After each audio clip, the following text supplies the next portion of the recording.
With all of the things that happen during the home buying process, prepaid costs can sometimes be a surprise, and we didn't want any of those. So you're in the right place to learn the difference between closing costs and prepaid costs. Let's get into it.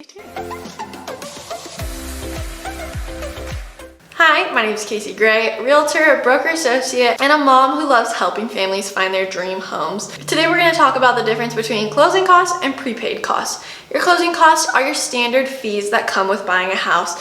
As a buyer, those include escrow fees, title insurance fees, and various notary fees, if any, and lender fees.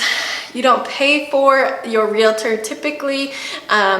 As a buyer's agent, they get paid by the seller, so that's not a closing cost fee that you have to worry about as a buyer, but there are various fees when it comes to closing costs. If you would like my free buyer's guide, that will be linked down below, but we're talking about prepaid costs right now, so let's get into that. Prepaid costs are going to be your initial escrow deposit, which is a chunk of money that you're going to put towards the house. Think of it kind of like a security deposit on a rental.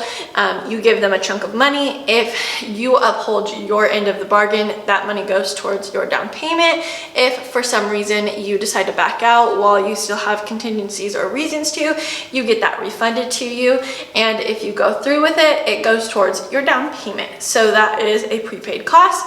Next up on the list is your homeowner's insurance premiums. So typically most lenders, depending on how much you're putting down, will want you to pay some prepaids and put some money towards your impound account. Your impound account will collect money for your taxes, your insurance, and your mortgage. The mortgage company will then pay out your insurance and taxes, but you'll make one payment to one place. So it kind of wraps it all into one, which can be great for first-time home buyers or people who aren't so great at managing all of the different monies and funds and the places that money needs to go. So some lenders could want to see up to 6 months or just 3 months, depending on how much you're putting down. So that's a question that you're going to ask your lender specifically.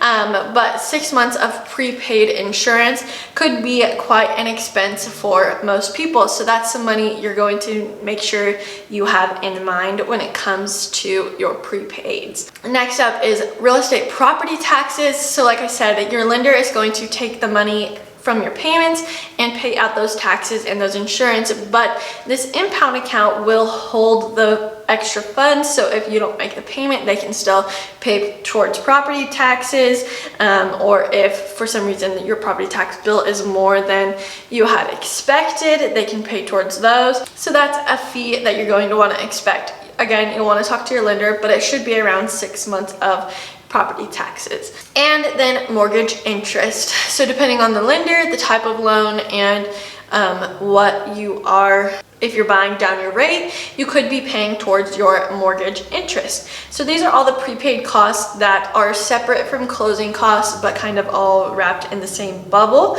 If you have questions about what kind of funds you're going to need to have ready for buying your first house, your dream house, whatever it might be, I am here to run some numbers for you, of course, free of charge.